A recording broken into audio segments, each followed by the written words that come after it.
Hey, gang, this week's episode is brought to you by Royal Retros, the king of throwbacks. Hey, if you're looking for teams and leagues that don't exist anymore, but you'd like to remember them in high-quality jersey or uniform format, hey, some of those teams were legendary, some of them were disasters, but they all live at Royal Retros. Check them out. RoyalRetros.com. Use that promo code SEATS for 10% off all of your purchases. Check them out now. And now, check out this episode. Can you believe this ball game at Shea? Oh, brother. So the winning run is at second base with 2 out, 3-2 to Mookie Wilson. Little roller up along first, behind the bag. It gets through Buckner. Here comes Knight, and the Mets win it.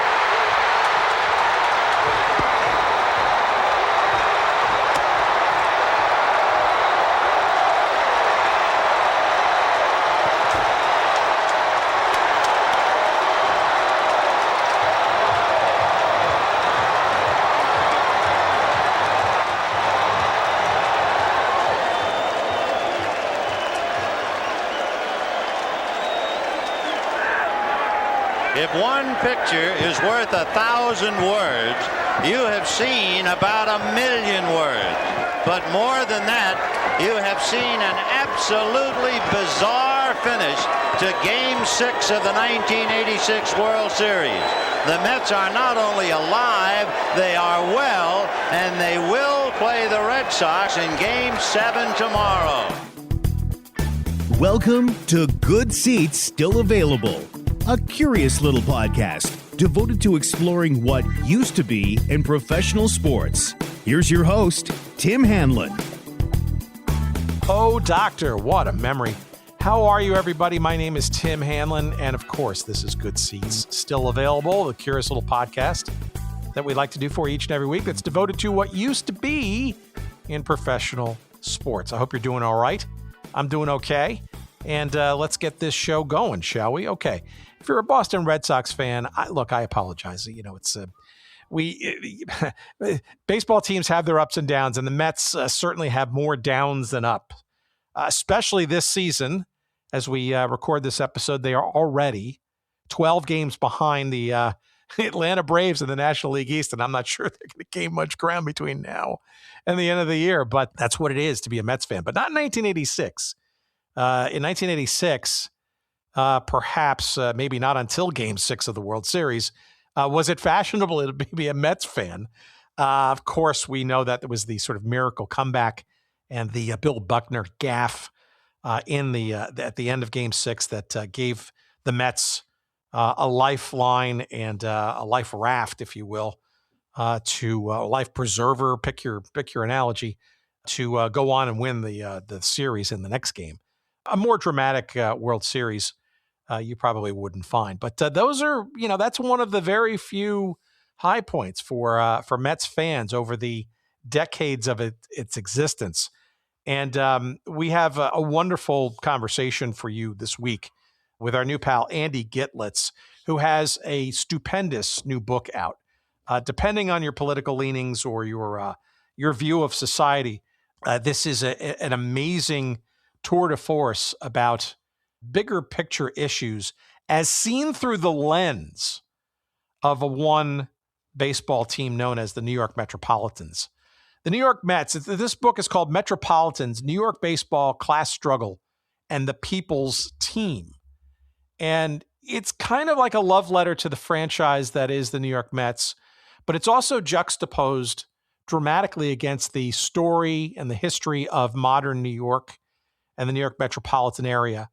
And it kind of puts it in relief to, I guess you could call it essentially as the class struggle and the identity, the urban identity of people in the New York metropolitan area, in the city of New York, labor history and race relations and the contradictions of capitalism and sports and all that kind of stuff. And this is an amazing book because it's not just about the Mets sort of sad sack history, right? And clearly, it has been that for many, many years, but it's also a semi-celebration of this team as the people's team, at least in the early decades of its existence. We can argue about how baseball and private equity and sports generally have become bigger and bigger businesses and all that kind of stuff. And the hollowing out of Major League Baseball and the two leagues and interleague play and, the modernization of the game and big stadiums and expensive seats and all that kind of stuff.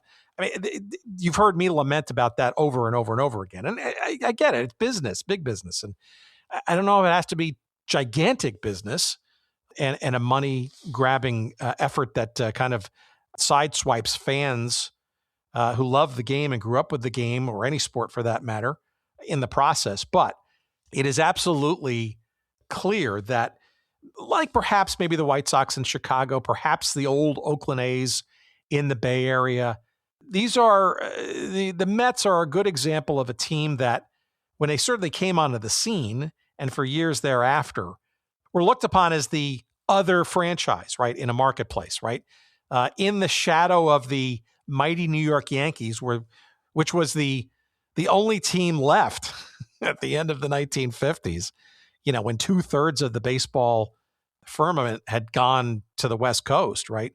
The Mets kind of filled in that gap in the early 60s when they were essentially recreated, if you will. Baseball was recreated sort of as an amalgam, I guess, of what left, the Dodgers and the Giants. They were the people's team. They really were. They were the everything that weren't the Yankees were not. They were new. They were scrubby. They were, a hodgepodge of guys that weren't necessarily great. They started off horribly, and they scratched and their way, into the consciousness of New York, making up for lost time and lost memories, and becoming, a team that were just, were different and polyglot and colorful and very much more of a representation, I guess, of what New York City was generally, versus sort of the white-shoed establishment that were and still are, frankly, the New York Yankees. And again, it's no disrespect to the Yankees, but the Mets are just, sort of a more I don't know, a personable team, because they represented the everyman, I guess, if you will. And I think perhaps made their World Series championship in '69 and their almost repeat in '73 and certainly in 1986. It just makes those occasional brushes with championship greatness that much more impactful, I guess, because it is so rare and it is so against the grain. And I don't want to steal Andy's thunder here, but this is a really interesting kind of look at, I guess, New York City and its social and political landscape from the 60s onward through the lens of a baseball team known as the New York Mets. And I think it's kind of the opposite of what you would expect this book to be and this conversation to be. It's not about the Mets and how they are, how woeful they've been and the lovable losers that they've historically kind of been connoted with and all that kind of stuff. It's more a sort of history and social landscape understanding of the region and the people of that region, New York City proper, Queens specifically, but, more broadly too, but looked upon through the lens of the team. And they're very similar in many respects. And we're going to kind of get into that conversation with Andy Gittlitz. And again, the book, it's a must read. It is it's an editor's choice all over the place. It's a New York Times bestseller. And even if you're not a Mets fan or aware of the Mets or care about baseball and stuff, but perhaps you grew up in the New York metropolitan area, you understand how transformative the 1960s and 70s were, the Robert Moses approach to re-architecting the literal landscape as well as the sociological changes of the area for around that time. This book will be perhaps just as a complementary to, say, The Power Broker might be in terms of understanding what was going on in New York at the time. And this book is called Metropolitans, New York Baseball, Class Struggle, and the People's Team. And we, of course, will have a couple of copies to give away with a trivia question at the end of the episode. You will be enthralled, I think, with this conversation. You will find it thought-stirring. And, perhaps you will consider this conversation as a reason to not either try to win this book or certainly buy a copy for yourself and put it next to your Robert Caro Power Broker book perhaps his book ends, if you will, of your history lesson of New York City. All right, let's get to it, shall we? Here's our conversation we had a couple of weeks back before the Mets had actually won a bunch of games, which isn't saying much. This was probably in the early days out of the gate when the Mets were just, we didn't know what the hell they were doing before they became a bit resuscitated. Here's our conversation. Please, as always, enjoy.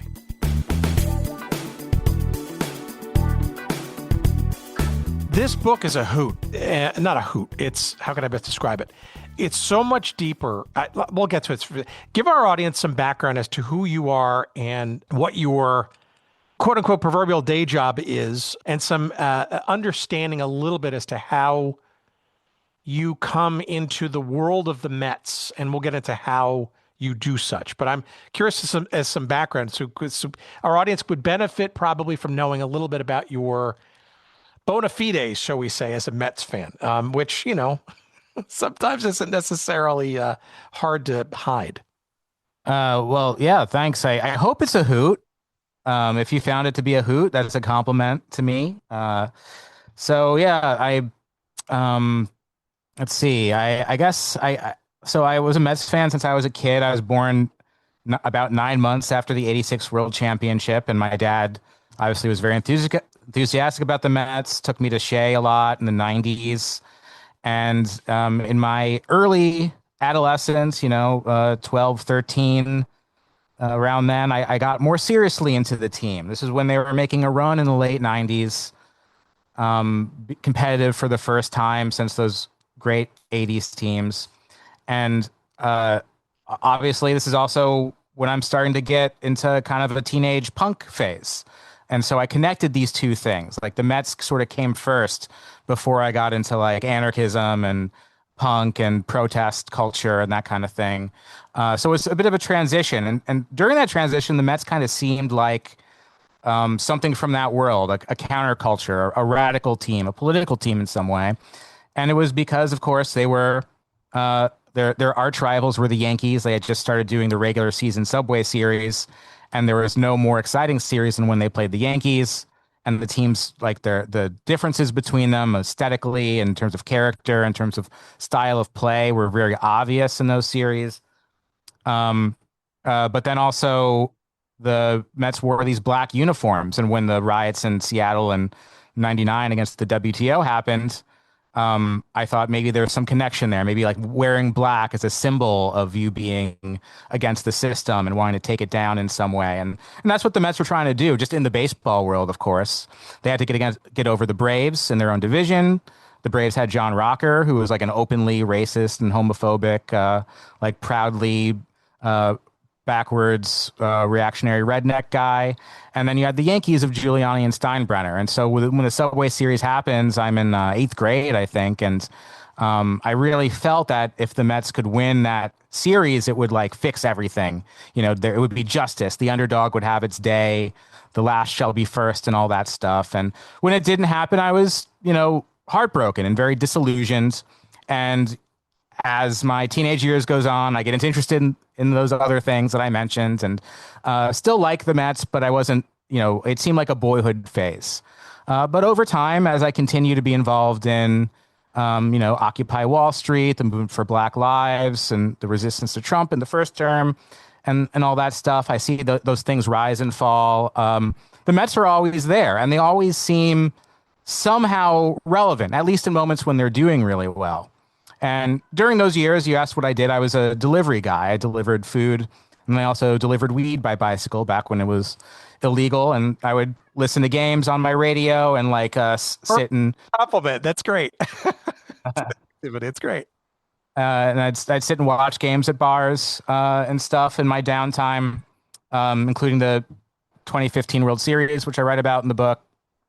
And so the Mets were always kind of there for me. And it wasn't until about 2020 when the George Floyd uprising happens, and that's, it's huge protest movement nationwide. It flames out rather quick. The lockdown starts to end with sports returning. And at the end of the summer, there's this wildcat strike throughout sports. It begins in basketball following the shooting in Kenosha. And one of the few teams that did anything about it in baseball was the Mets. They had a walkout with the Florida Marlins. And that was the moment I watched that happen on SNY. And I thought, this is the moment I'm proudest to be a Mets fan. And it had nothing to do with a game. It was actually the cancellation of a game. And the next year, or maybe 2 years later, that moment was in the Mets Museum at Citi Field. But then a year or two later, it was gone. And that was the moment when I thought, maybe there are a lot of Mets fans like me who have this association with the team that's not only, okay, we're underdogs and we're losers, but there's also a politics, there's an ethic, it's not just aesthetic for us. And I knew about a few disparate political moments in Mets history, like Tom Seaver being against the Vietnam War, but there was a lot more to find. And so I wanted to embark on creating a narrative for fans like me. It's really interesting because I'm trying to square this with when you sort of came of age and got your calling card, if you will, as to being a true Mets fan, right? It is, we're of a different generation, right? But it's striking to me that, well, one, because of age, that you weren't around for 1986, which is sort of a quintessential, totemic moment in Mets history, right? And you kind of only knew of that only through birthright and oral history, if you will, from your. Well, my dad VHS recorded the games, so I saw them as a kid. Fair enough, but you weren't there. It was certainly no, after. I was not there. And the building though of that narrative, right? The very much though required you to go back to the earliest days when this franchise was created, right? To give you this. I want to say permission structure, but this sort of architecture by which this feeling of yours could actually be proven, if you will, right? Yeah, well, I read some books, like there's a million like kind of floppy basic histories of the Mets, and they talk about the Black Cat game in '69. Here's my Black Cat here. We're not doing video, right? Just audio. Not. Yeah, but I try. No, I see it though. It's great. So for the listeners, I've got a black cat, much like the black cat that cursed the Cubs during the '69 pennant race.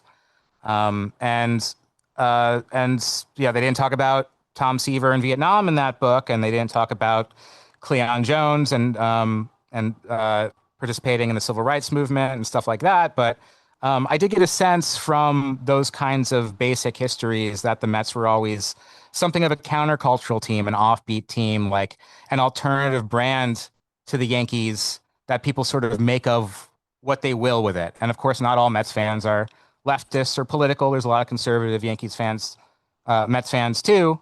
But I think everybody's sort of united by making that choice of the inferior brand or the offbeat brand. But of course, yeah, like you say, in the 80s, they weren't that. They were the superior team. They were the team of New York. But I think for my generation, the post-'86 generation, who's never experienced a World Series and really experienced a lot more heartbreak and late season flameouts, I agree. It's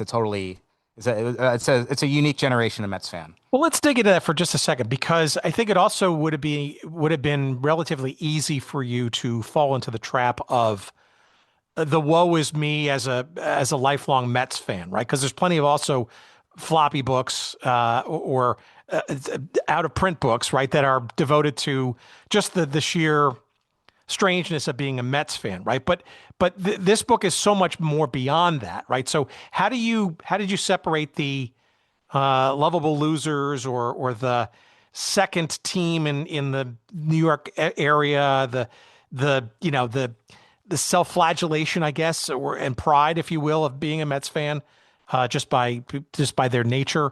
How do you evolve from that into something more substantive, like we're getting to in this book? Well, I do it sort of in reverse. So I begin the book with a more sober historical materialist reading of the history of baseball from 1779 or so until 1962. That's the first section of the book. And so I look at the class background of the people who standardized the game, the New York middle class, and then how it professionalized with Tammany funding, why Tammany Hall, the Democratic political machine, would want to fund baseball, how the National League came to fully take the game from the players that had owned it and operated it up until the 1870s, and then this amazing insurrection against the National League that happens in 1890, where the players try to take the game back with this socialistic players league. And then from there, the sort of narrative arcs of the great people's teams of New York, the Giants, Yankees, and Dodgers, and the way those teams progressed baseball as a sport, through being political, through reaching out to new demographics of fans in new ways, leading to the golden era of baseball in the 50s, and then the rapid disappearance of that and the birth of the Mets. And then from there, in the second and third sections, my voice increasingly comes into it. I quote my dad in the 62 chapter, who was a new breed Mets fan. And then once we get to the 90s and the 2000s, I can share my memories of the Mets. So it becomes more subjective as the book goes along. It goes from something of a Marxist history of baseball, which is kind of a funny concept in its own, to a fan history, but with that method in mind to kind of prove my theories, my historical theories. And I do that in the epilogue, which is about the 2024 season. I write it as it's going on in sort of a diary form. And so I'm able to really say okay, well, there's these big anti-war protests happening now. There were in the 60s too. The team related to it then. They don't relate to it now. What does this mean? Why is this happening? And then sort of come to a conclusion of what it means to be a baseball fan when you know that you want something greater than just a Mets World Championship, right?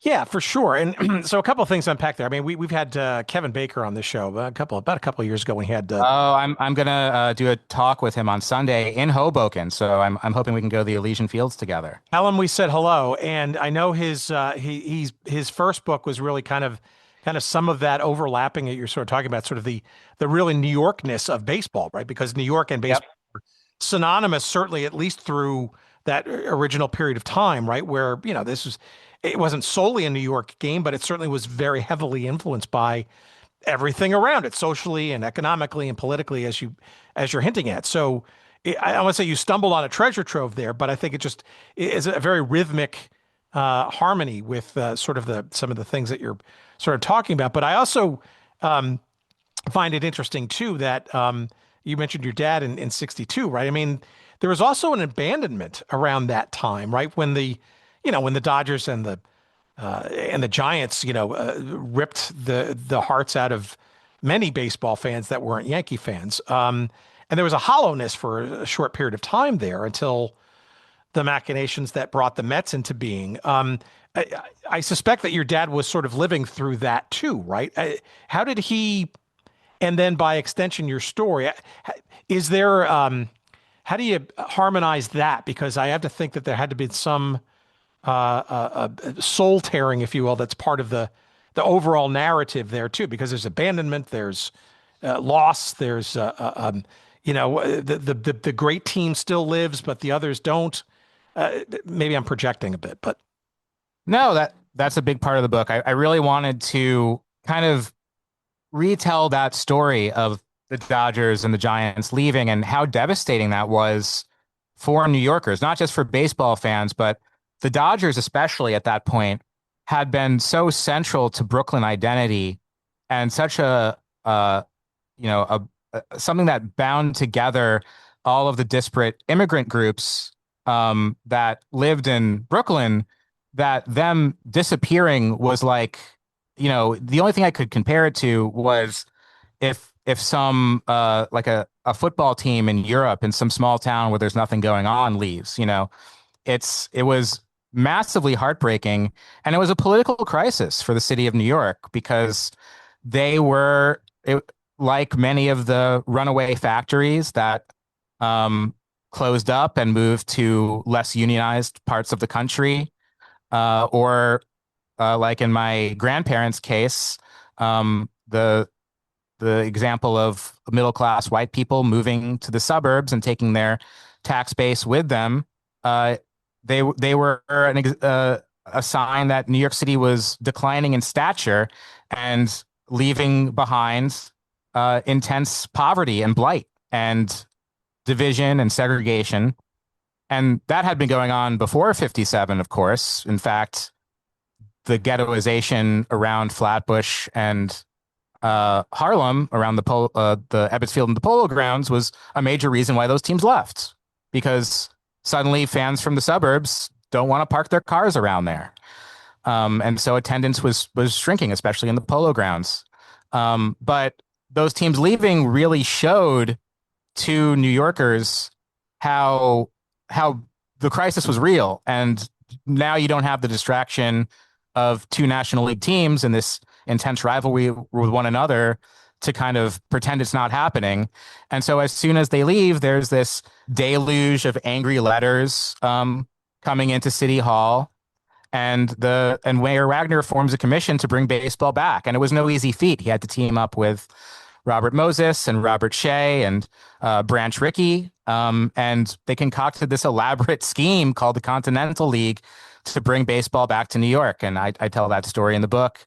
And so the Mets were, in a sense, a solution, or at least a papering over of a political crisis.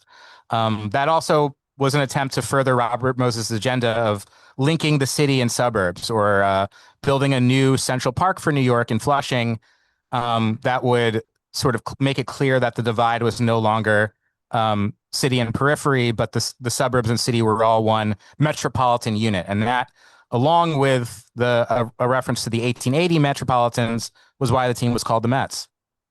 Yeah, unless, of course, you're driving a wedge between the Bronx to create an expressway. But I digress about Robert Moses. It's another story. Let me ask you, so to me, it's really intriguing, because you really we've talked about the Federal League and we've talked about the Continental League in historical context as well. But one of the threads of this book, which is really illuminating to me, was sort of this sort of line of reasoning, and it seems to match up pretty well once one thinks about it.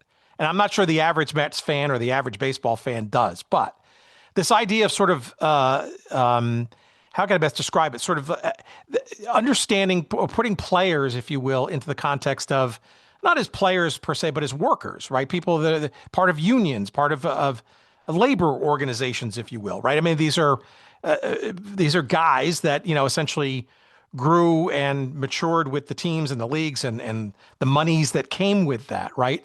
And the tensions around those about players' welfare and benefits and rights and salary opportunities and freedom to move or not move, reserve clause, all that kind of stuff, right? I mean, these are things that we still talk about today and probably on grander terms, but it's really intriguing the way you kind of go back and thread that needle, because, I mean, this goes back to some of these 1800s conversations and stuff too, but it also mimics, I think, a lot of this Mets fandom of being sort of the traditional blue collar, middle class, generally speaking, kind of fandom, right? There's an association, it's almost there's an identification, if you will, with that kind of mindset.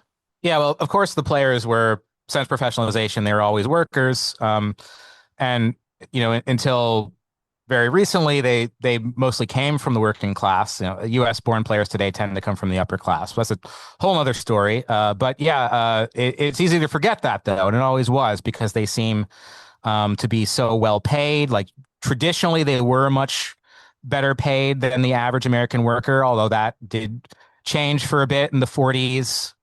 But nonetheless, the perception was that that baseball was sort of a world apart, outside of politics. And the fact that the guys were being paid was kind of besides the point, because we assume they're getting paid so much that they're all, rock stars. And so, for example, in '94, when there's that strike, even though the players union is one of the last really strong unions in the country, fans react to the strike with a lot of anger towards the players, because they saw it as a conflict between millionaires and billionaires. So in '62, that's still somewhat the case. People assume ball players are very privileged and have kind of easy jobs or whatever. But the '62 Mets are kind of a different story, right? Because the team was old timers, veterans of the Giants and Dodgers and other teams who were like really too old to keep playing, but then mostly journeyman young players who were really the bottom of the barrel for the expansion draft, which is why the Mets were so bad, because they fielded a team of guys that really should not have been in the major leagues. And that made it really obvious that, you were going to a place where you were seeing guys at work who were really not qualified for their jobs. And people really identified with that, especially the young fans. And they were frustrated with it too, because they wanted the Mets to win. And even though they had the worst season ever in 62, they kept it interesting. They always had these kind of like runs to tie up a game and then blow it in extra innings and that kind of thing. And so there was this chant that Mets fans developed that it started with them yelling, let's go, like out of frustration. And then that they added Mets to it. And suddenly it became this combination of cheer and jeer. Let's go Mets. And it started organically in the Polo Grounds. And this, of course, became a chant that we hear all over sports today. But it was a representation of that simultaneous frustration and love for this terrible team and urging them to fight on, because they thought, well, these guys are kind of losers like us. Like, they're average guys. They're not Mickey Mantle and Joe DiMaggio and Roger Maris. They're Rod Kniehl and Elias Chacon and Throneberry. And so they really loved these offbeat journeymen, kind of often very bad players, because they saw them as kind of coworkers.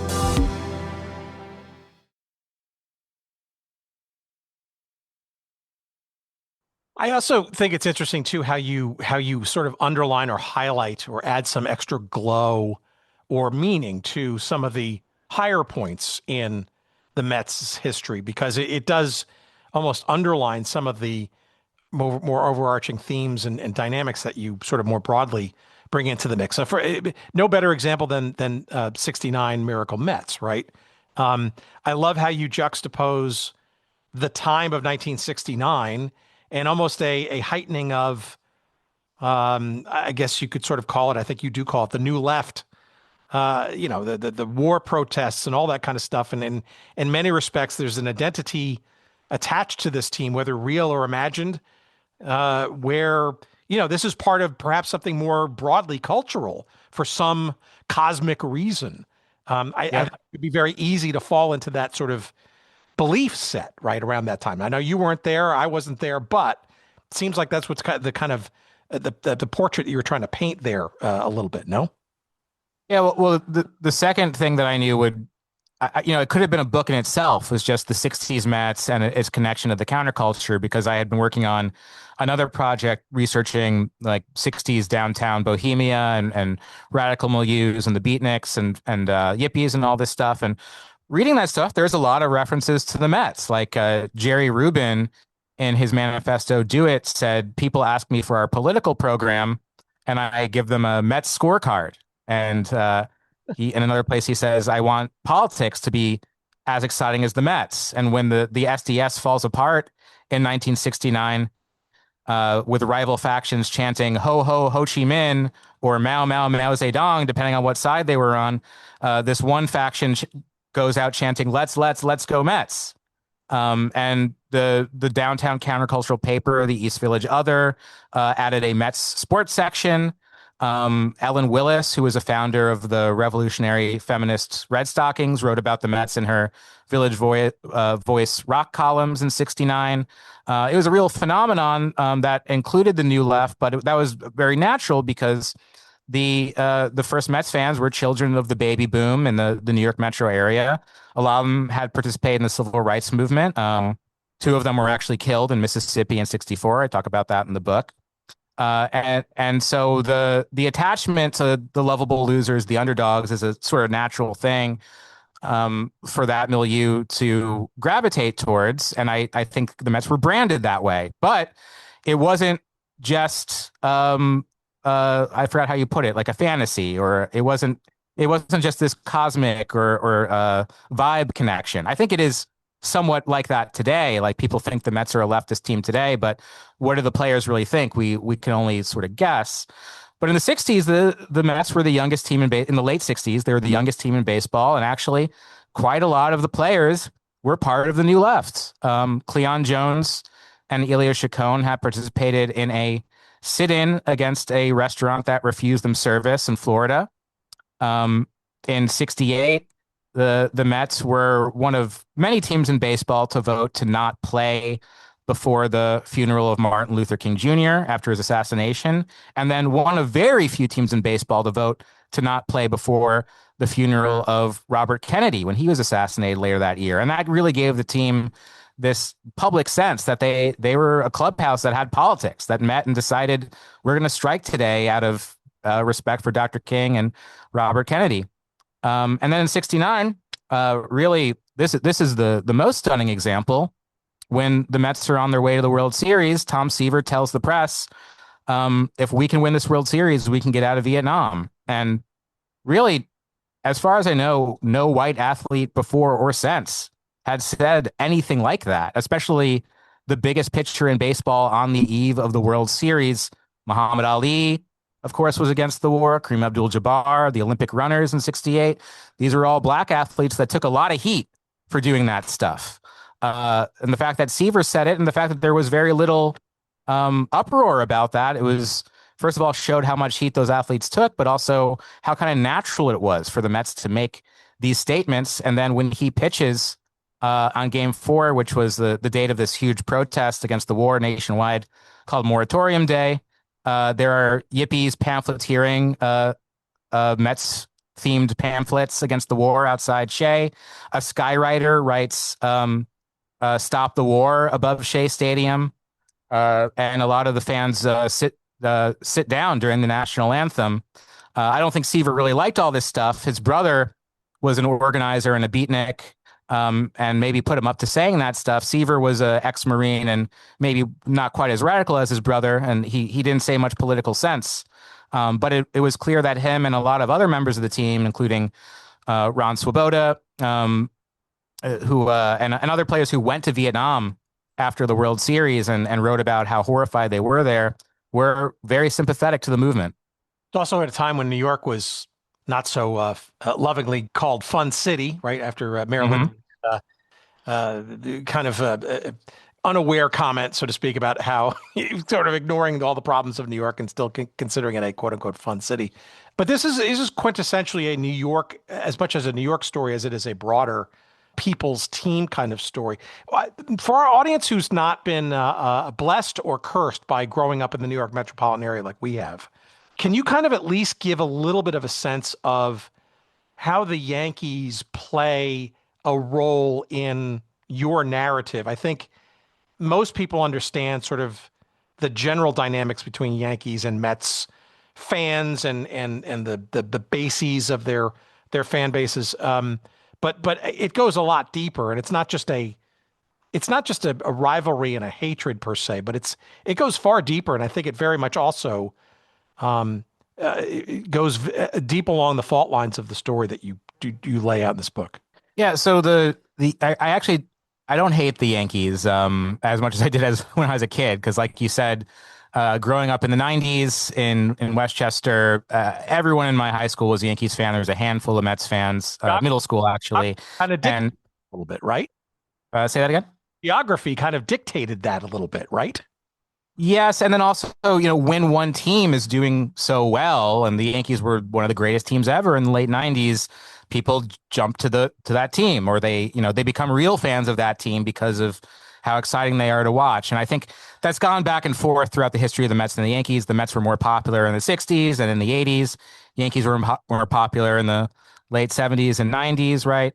I think for the most part, fan bases kind of shift back and forth. But what stayed the same is that the Yankees represent this very conservative image of baseball. And although I devote the second chapter of the book to the Yankees, and it's a positive chapter, although it is the shortest one, they became a very conservative team in the 30s and 40s moving onward. Their players were expected not to swear. They couldn't grow facial hair.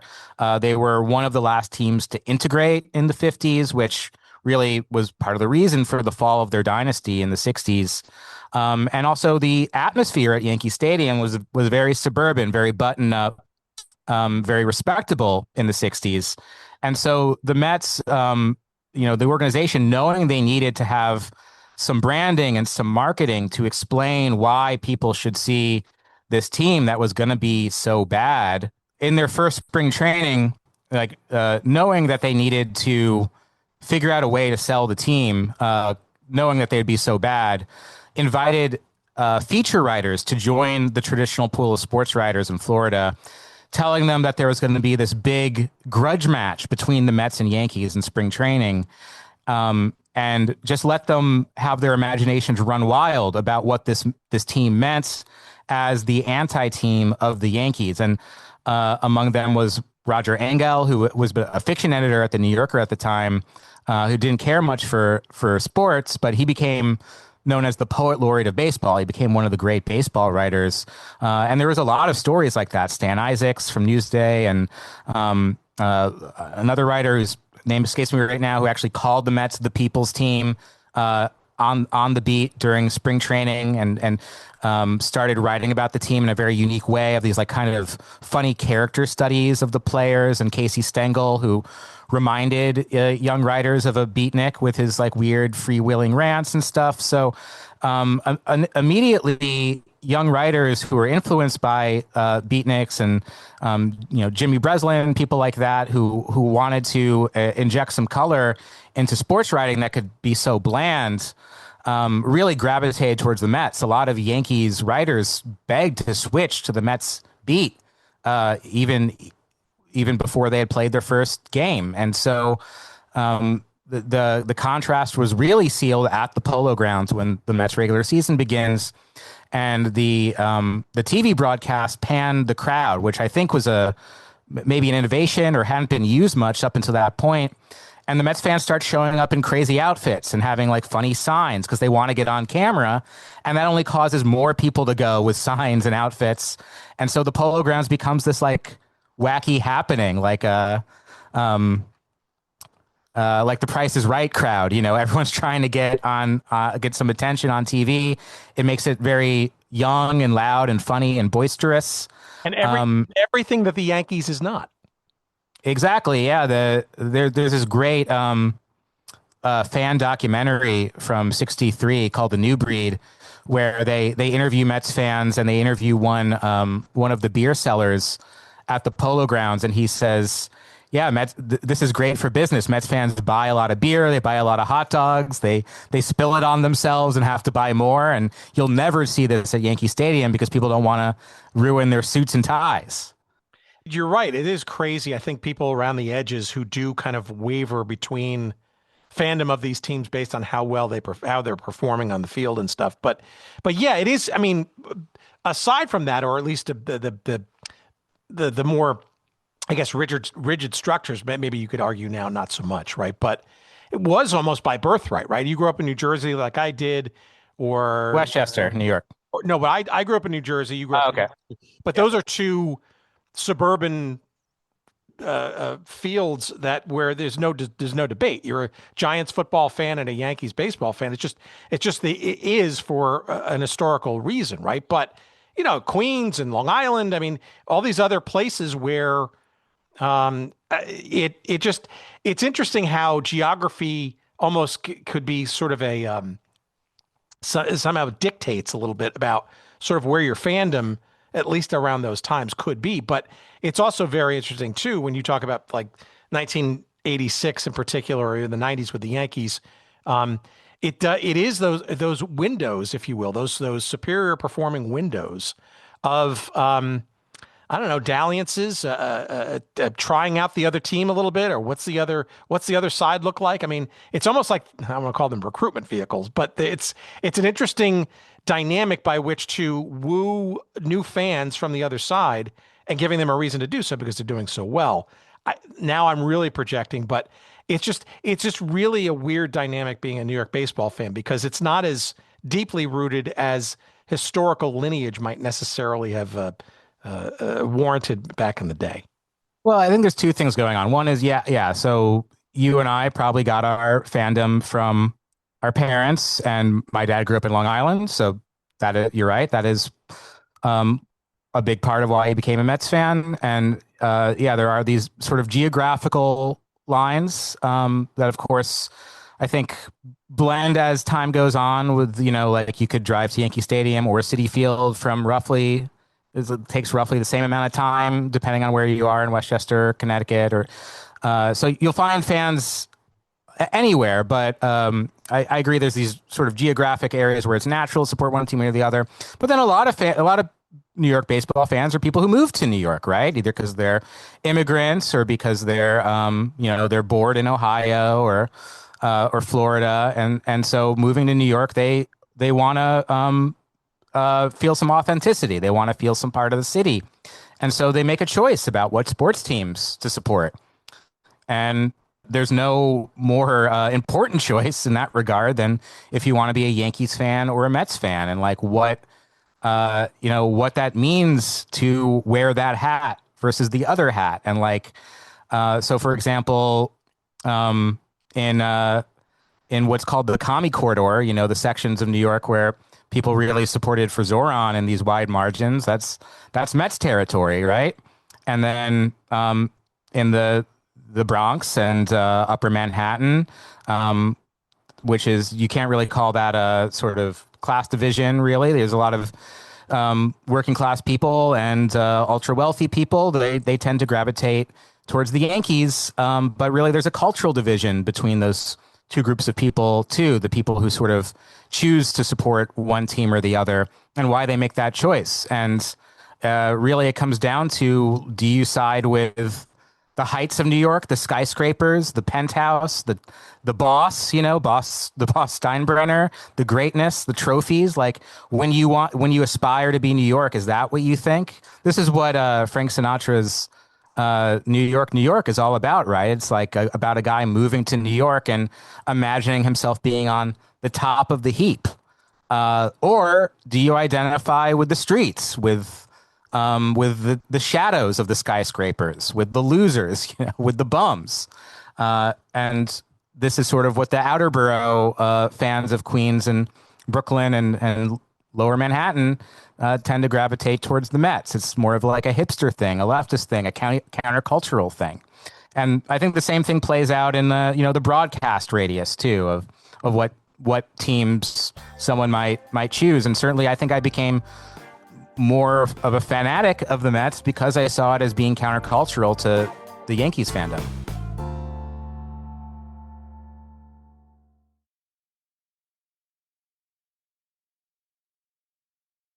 All right, so I'm gonna segue a little bit into more modern takes on this stuff, but in reflection of where you came with this thesis of this book, the current stadium situation in New York between the two baseball teams. I mean, I don't think you get into it too much, although I might have missed it. Some of the things that you're just describing from the Mets' perspective of stuff, just these two stadiums alone, right? They both came into being in the I guess in the mid-aughts, right, or so. Mm-hmm. Yankee Stadium and Citi Field are, I mean, they're dramatically different. They're not, I mean, they're both very modern in their own way, but you could not have chosen two different themes when you walk into each of those parks, right? That almost solidifies the differences between them in their own take of the modern evolution of the game. Does that make any sense? Well, I got to admit some ignorance here because I have not been to the new Yankee Stadium. I went to the old one, but I'd like to go to the new one. It's not like I'm boycotting it or anything. I have, everyone tells me it's not as good as Citi Field. Like even Yankees fans. I'll give you I'll frame it for you. I'm sure you've heard it from others too, right? I mean, you go to Citi Field, and it is. Now, I want to get to your takes on modern baseball and all that kind of stuff. That's another issue I want to get to. But you go into it's fun. It feels like fun from the minute you get in there. You see, the homages to Ebbets Field and the New York Giants and the color schema and stuff. But there's so many different nooks and crannies. I mean, there's, as you know, right? You've got your own little favorite places to go and out stuff and all the Vegan City. Yeah, it's great. And there's all kinds of stuff. It just feels like it's fun. It's almost like the game is, I won't say secondary, but the game is there for you if you want it, but it doesn't necessarily have to be if you don't want it. You go to Yankee, it's either, depending on your perspective, cynically, it's like a mausoleum or it's a museum. It's all, it's more expensive. And they were very happy to mention that when Citi Field came online. And it's also it's very heavy on the history and the legacy and monuments. The monument field, the monument section park is still out there in a different way. You don't leave or enter that stadium without reverentially understanding where this team has been and how important or self-important it has been to the game of baseball, right? To the point where, is it as fun? I don't think so. Having been to both of them, I think most people would say it's not as fun, but it certainly is. It's more palatial and or, I don't know, deferential to the contributions of the game that they've made, right? So, yeah, that's one thing I really respect about the Yankees and always have, is that they care deeply about their history. They want to preserve it, and that gives them an air of conservatism. But also, I remember how much Steinbrenner really seemed to care about the franchise players. He was brutal with players who crossed him, were on the other side of it. But the way that they really cared about, preserving a core and elevating stars and respecting them, I always really admired. And that was something that the Wilpons were very bad at. Cohen is fixing that. And but I agree that Citi Field has this atmosphere of like, come on in, a team is playing, you can watch them or not, there's all that stuff to do. And that's happening in ballparks in general. That's something that they do to attract younger fans. They make sure there's really good fast Wi-Fi and lots of social media stuff and screens everywhere and sound effects, and you can gamble all through the game and stuff. The volume of giveaways, I think, is even greater too. Sure. And that's, that is something, the Mets were, I don't know if they were the first team to do giveaways. That's probably not true, but they were really into merchandising early on, and the Yankees were against it. And they had to start selling more merch because the blue Mets cap were everywhere in the city. So I think this is another thing that's sort of stayed the same, is that the Mets have always, because they don't have that expectation of greatness, relied on gimmicks and entertainment and a fun, family-friendly atmosphere. And I think that really carries over to the fan bases too. Yankees fans are very hard. They're very intense. They're very passionate. They start every game with this roll call, like demanding the players acknowledge them. And Mets fans, there tends to be a lot more camaraderie and like sort of a silly atmosphere, and people, you can like sort of sit wherever you want. Like if the game isn't super sold out, and like if you're in someone's seat, they'll politely ask you, hey, sorry, that's my seat. Apparently at Yankee Stadium, that's not the case. You're in big trouble if you're sitting in someone's seat. And of course, people at the Mets plate, right? That are in the way of the cameras. So if they're empty, they look terrible. Oh, sure. Yeah. Well, I've never had the honor of sitting down there, but it does seem like the Mets are less of a hostile fan base for sure. And I like that. I don't like people yelling at, really being nasty to the players. Like, some heckling can be fun, right? But like the way those fans were, attacked Mookie Betts during the World Series in 2024, I think was really horrifying to a lot of baseball fans. And the fact that Yankees fans were really supporting that, and the way that the Yankees fans will really mock rival fans in the stands. I think that is probably getting better from what I hear, but that used to be a really dangerous thing to do, to go in a Mets hat or a Red Sox hat. You don't really get that very much at Citi Field, and I really appreciate that about the Mets fan base, is that we love our team. We might really not like your team, but we're not trying to fight each other about it. So look, as an older sports fan and somebody who has an understanding, or at least an appreciation for the history of the game, as well as of New York City and all that stuff, right? this book is is a refreshing change of pace to the sort of pedestrian fandom thing, because it layers in so many more sociological and political and ramifications and overtones and undertones and stuff. I think the book works on so many different levels. So to me, it's quite an achievement. So I congratulate you on doing that. But let me ask you this though, sort of as the last sort of cul-de-sac of questions, around kind of where the game is now and where it's sort of heading, right? Because I think a lot of that historical understanding and the broadening of that through, that you've done in this book can easily get lost or become looked upon through more of a cynical lens when one kind of looks at the current state of the game in terms of it's, catching up to modern sports fans' expectations. The changing of the play of the game. Some would argue it's not the classic game they grew up on. Some people would say it's beyond time before a pitch clock and those kinds of things. But also the money, right? The money is substantially or exponentially, depending on your economic understanding, more, rich, shall we say. It's almost akin to the Gilded Age that you kind of referenced in some of the earlier discussions around New York and stuff.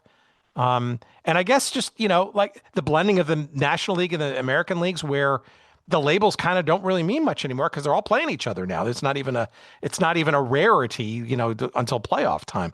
The question in there is, do we possibly lose some of the identities and the things that you're bringing up in the history of this and what this team means, this Mets team means historically? Are we going to lose some of that or a lot of that, given where baseball kind of is lurching towards, and maybe pro sports generally? And those distinctions may just melt away and they just become, just another franchise. Yeah. I mean, this is what Steve Cohen wants to do. He says he wants to turn the Mets into the Dodgers. And of course, he also put a statue to Tom Seaver outside Citi Field, and he's retiring a lot of the greats' numbers, including like Darryl Strawberry and Doc Gooden, who the Wilpons kind of wanted everyone to forget about. And so Steve Cohen has really, he claims to be a lifelong Mets fan. I'm not convinced of that myself, but he's sold himself that way, and he definitely has done a lot to win Mets fans' favors, besides spending so much money on Juan Soto and Bo Bichette. And so I do respect him for that. But I think if he succeeded in turning the Mets into the Dodgers, yeah, we would lose something, because the Mets are not supposed to be this team that just wins because their owner has the deeper pocketbooks than Steinbrenner or Guggenheim partnerships on the Dodgers. They're supposed to win because they mean something, because there's some deep connection with New York City and the political moments, and weird stuff has to happen. The ball through the leg of Buckner, the Black Cat incident, even the Seaver versus the Clemens versus Piazza incident during the Subway series. Like, there has to be some kind of hero's journey for the Mets, where the Yankees are just supposed to win. Like, if they don't win, someone needs to get fired. So I think it's only a testament to that character of the Mets that over the last 5 years, and Cohen says that he would give the Mets a World Series within 5 years. So this is the 5th year. It's not looking too good so far. The years that the Mets have been expected to do the best, and their fans have had the attitude of, we deserve to win this year because of our great payroll, are the years that they flamed out catastrophically. I mean, last year was really bad, so bad that we might even forget about 2023 and 2022 that were just as heartbreaking and just as disastrous. And we're still in that sort of confusing phase now, where this team is just not able to get a run. I don't know if you've been paying attention. Yeah. And so, yeah, why is that? Why are the Mets this team that needs to be underdogs, if not in payroll? Like, they have to manufacture themselves as underdogs in some other way, like they did in 2024, where it was a rebuilding year. They started off the first half of the season really bad, and then they turn it around with all these gimmicks in Pride Month embracing gay pride, embracing the grimace meme, the OMG song of Jose Iglesias. They found that Mets magic. They became the Mets and made it all the way to the NLCS when no one expected them to do it. And so let's get back to the first part of your question. Is baseball becoming more capitalistic, and is it becoming more homogenous? And are all of these great historical aspects of the game and the fan experience fading away? Well, this is a historical tension throughout the history of baseball between the owners and the players and the fans. The owners, maybe some of them really love baseball on some level, but they are owners because they are trying to make a lot of money. They're trying to make as much money as possible. And so who is protecting the game? Who is making sure the game is fun? That should be the players and the fans together. They in the great moments when teams become a people's team, they are united. It doesn't have to be hostile to the ownership, but I think it's a major challenge for the players union going into their next CBA at the end of the season to make the case to the fans that their vision of baseball is better for them and for the sport. Because right now, the owners are doing a better job of that by saying there's competitive imbalance. Look at how good the Dodgers are. Look at how much money Steve Cohen is spending. We have to level the playing field with a salary cap. And I don't think a lot of fans are going to disagree with that. It's going to be a hard case for the players union to, first of all, convince their rank and file to not accept a salary cap in exchange for a salary floor. But then also, if there is a lockout and or a strike, to convince the fans that they have that they are going to make baseball better. They're going to protect it. To another thing that the owners have in their pocket is ABS and the pitch clock, which comes from the commissioner's office, but fans do really like it. And so the DH is another thing, although the players argued for the DH. So a lot of these changes, baseball is always changing. The strike zone changes from year to year. The ball changes from game to game, which no one really knows about. And so there's always the constant state of flux, and it all has to goes back to that labor relation between the players and the owners, and to a lesser extent, the fans. Yeah, I guess I've lamented many times on this show, a bunch of different forums too, about private equity in particular, right? Now it's an asset class, if you will, and baseball is not immune to that. Certainly baseball is unique in its, I don't know, the divvying up of media rights. I mean, you never know where a game's going to be played and stuff. And the imbalance, as you mentioned, right? Bigger markets getting bigger media money and stuff. And now the regional sports networks are disintegrating and stuff.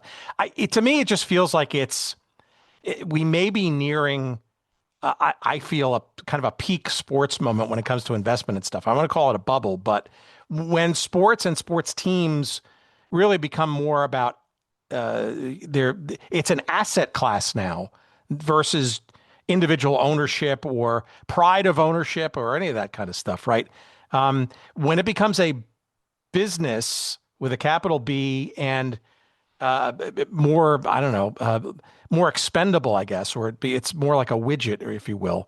I worry about all that stuff that you talk about, the fans and the players supposedly trying to, make fun. I'm not sure fun is on the balance sheet, Yeah. Well, it has to be, because ultimately, how do the owners make money? Well, for sure, the team they're able to write off their franchise as a depreciating asset. So they're able, just by owning a sports franchise, they can make a lot of money no matter what happens to the team. And yeah, you get cases like the Fisher family selling off the Athletics, or moving the Athletics out of Oakland for no discernible reason. Believing that there's some future profit to be happen in Las Vegas, right? It's a travesty, but it's not new. This is what was going on in the 50s with the Giants and Dodgers leaving, and the Milwaukee Braves, and there was a big contraction of the minor leagues in the 50s, and the start of teams moving from town to town in chase of profits. And this is something that really concerned Branch Rickey, because Branch Rickey, he was a businessman. He was from the management and then the ownership side with the Brooklyn Dodgers, but he really patriotically saw the game as like the secular church of the United States. He thought it could be a universal peacemaker if extended to U.S. foreign policy. Like if baseball could generalize the world, people would understand the goodness of the United States and its culture. And so part of what he wanted to do with the Continental League was expand and restore baseball. And this is still a topic of conversation today. We're still talking about expanding baseball with new teams. This is something that the Players Union, of course, always pushes for, because new teams means new roster spots, new minor league teams, like more membership. And the owners would be wise to work with them on that. And for the most part, they have. But yeah, if you don't have people going to the games and you don't have people buying cable subscriptions, you're not going to make a lot of money. So it's still ultimately they're interested in entertainment too. But they're also interested in keeping, like reducing the value of their labor as much as possible. And that's where the degradation of the game comes in. That's where players really start to get hurt and injured and are expendable and start to feel more like less like athletes who are in communion with their franchise and their fans than workers who are expendable and, on a factory line and going to work every day. All right. Well, that leads me to my last question, and that goes to the fandom, I guess, of Mets, baseball, sports generally, right? I mean, do you worry as a fan and as an intelligent and historically rooted fan about perhaps the K-shaping, if you will, of who comes to the games, right? The affordability issue, right? Where there are all these, special clubs and secret entrances and VIP experiences and all that stuff, and seemingly less and less of the grandstand or bleacher kind of not only seat, but mentality and collegiality and blending of the classes, shall we say, in a more, I don't want to call it egalitarian, but a little bit more universally approachable or accessible kind of environment. Are we VIPing and or first classing our way because of the economics, because of bigger money, because of private equity, all that kind of stuff, perhaps maybe sowing seeds of a new class or fan kind of division? Maybe sports is like gets a little out of reach of the common fan. I don't know. It feels like we're gravitating towards that. But again, I'm projecting. I'd love to hear your opinion about that theory. Well, so one of the sort of structural motifs in the book is that baseball is, the field itself is represents the sort of the social factory. The diamond is like a factory, and the outfield is kind of like the rural expanse, and everyone's got their technical position on the field and stuff, and so it represents work in some way. It represents the production process. And this is how I think the middle class progenitors of the game saw it. But then when baseball professionalizes and spectacularizes, then you have an expansion of this, which is the sort of ideological structure around that, where people are paying to watch it and paying to watch, what is it? It's like a theatrical representation of the level playing field of society, right? Where the best succeed and the worst fail. And then those seats themselves are subdivided into sections for different classes of fans. This is how it's always been. And you mentioned the bleachers. Why do the bleachers have the best culture? Because those are the cheap seats, right? And so I can only really speak to the Citi Field experience because I haven't been to a lot of other ballparks. I will go to some this year as I tour to promote the book. So I'll have a better perspective after that. But at Citi Field, first of all, what you're saying is totally true when Citi Field first opened. The energy and the excitement of Shea was deeply, deeply diminished from Shea to Citi Field.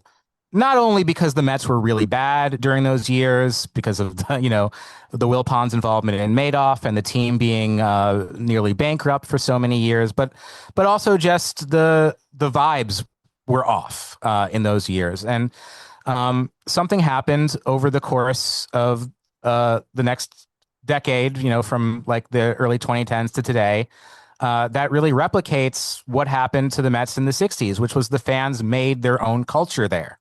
There is a group called the Citi Field Shays who were inspired by soccer hooligan culture and started doing these little chants for the Mets like you would at a soccer game. And they merged with this group called the Seven Line Army into this huge fan club that's now in the outfield Big Apple Reserve section. There's thousands of members of it. And they're very loud and they're very fun and they're a great fan community. They really look after each other, support each other, and love the team and love the players. I write about a guy who goes by the name Mets Jr., who makes these bootleg Mets merchandise pins and hands them out for free in Citi Field. And people come up and trade stuff with him. They trade their own handmade merch. I did this with him the other day, and someone gave me a Mets friendship bracelet in exchange for a pin that I made for the book. And I've probably got 3 Mets friendship bracelets now. I got this Mets zine that someone made for me. So there's this beautiful DIY fan culture coming together totally organically in the stands. The OMG sign that was such a big part of the 2024 season was made by a fan, and Jose Iglesias saw it and took it, and that was their home run celebration. It was something that came from the fan culture. And part of that is because Citi Field, you can walk down to the field level. You have to sneak by the ushers if you want to sit down there, which isn't very hard, by the way. But you can just sit around. You can walk down there. You can walk anywhere you want in the stadium.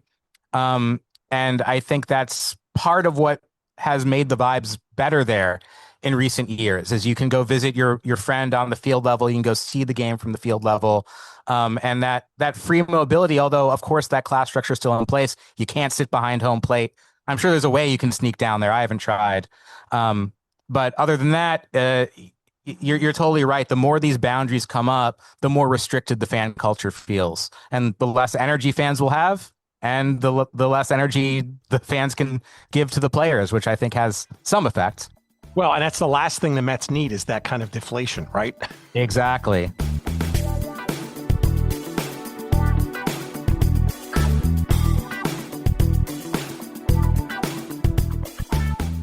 Well, okie dokie. Thanks to Andy for that fascinating conversation. And I think, frankly, the book you will find equally, if not more so, fascinating. And I highly recommend it. Again, it is called Metropolitans, New York Baseball Class Struggle and the People's Team. It is published by Astra House, and you can find it now wherever good books are found.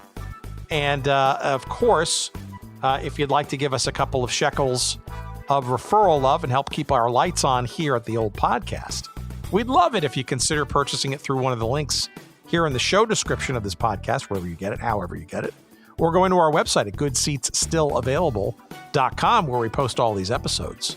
And just search up this numbered 446, and you'll find a couple of convenient links there. Either way, you'll go to Amazon, our friend, our partner, our affiliation, and we'll get a couple of shekels of referral love that will go towards the kitty to keep the electricity running, get these episodes out to you in each every week. Appreciate your consideration of purchasing this book in that manner. And stay tuned. In a couple of seconds, I'm going to give you a chance to win a copy of this book. But before we go there, we want to tell you that Andy can be found on various socials. You can find him on Blue Sky at Gittlitz. That's Gittlitz, Gittlitz.bsky.social. Or on X at AM, as in Mary Gittlitz, AMGITTLITZ, AM Gittlitz. You can also check out Andy's podcast, where he's known as AP Andy, with his pal Sean KB. It's called This Wreckage. If you're interested in all things political, economy, and history and class struggle, you will enjoy that podcast for sure. You can follow us on the socials too. Besides our website, goodseatsstillavailable.com, you can follow us on Blue Sky at goodseatsstillavailable.com. You can also find us on the Twitter X thing at Good Seats Still, and just about everywhere else that's reasonable and logical and incredible. You'll find us at Good Seats Still Available, all one word, including, by the way, YouTube, where we stream all these episodes for your listening enjoyment as well. You want to send us an email, by all means, please do so. We're at hello@goodseatsstillavailable.com. Now, that email address is also the place for you to enter for your chance to win one of, I think, two copies of the book this week from Andy. And again, Metropolitans, the name of it. And this trivia question, if you're one of the first two to answer it correctly, and we timestamp them so we know when they come in. And you know what? Even if it's like a day or two after the show and you think, well, it's too late, it may not be. You may not have somebody may not have correctly identified this, or perhaps it takes a while for people to kind of listen to these shows because they're a little long and they can't assume that they're going to listen to the second that they drop.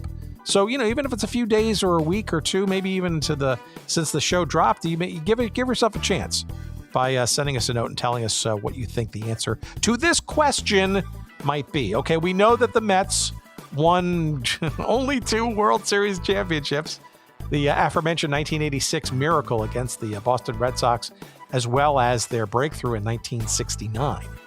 But the Mets have also been in the World Series 3 other times where they lost. Just tell me one of the years, one of the seasons, one of those 3 seasons where they were in the World Series and lost. That's all you got to do. Pick one of them. There are 3 of them. 3 seasons where they reached the mountain and they couldn't hit the summit, losing the World Series. All I need to know is the season, the year in which they lost a World Series. Only 3 of them. Only 5 times in total have the Mets been in the World Series, 2 of which having emerged victorious. Thank you again to you for listening, and thank you, of course, to our pal Jerry Payne for his audio excellence this week. Much more to come in the weeks ahead. I hope you'll stay tuned, tell your friends, and have them subscribe to the feeds of their choice here on the great podcast that we like to call Good Seats, still available. Thanks for listening, and more to come. See ya. Meet the Mets, meet the Mets. Step right up and greet the Mets. Bring your kiddies, bring your wife. Guaranteed to have the time of your life, because the Mets are really socking the ball, knocking those home runs over the wall. East side, west side, everybody's coming down to meet the METS Mets of New York town.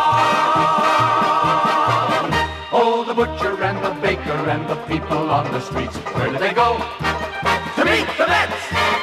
Oh, they're hollering and cheering and they're jumping in their seats. Where do they go? To meet the Mets! All the fans are true to the orange and blue, so hurry up and come on down, 'cause we got ourselves a ball club, the Mets of New York town. Give 'em a yell! Give 'em a hand! And let 'em know you're rooting in the stand. Come on and meet the Mets, meet the Mets. Step right up and greet the Mets. Bring your kiddies, bring your wife. Guaranteed to have the time of your life, because the Mets are really socking the ball, knocking those home runs over the wall. East side, west side, everybody's coming down to meet the METS Mets of New York town, of New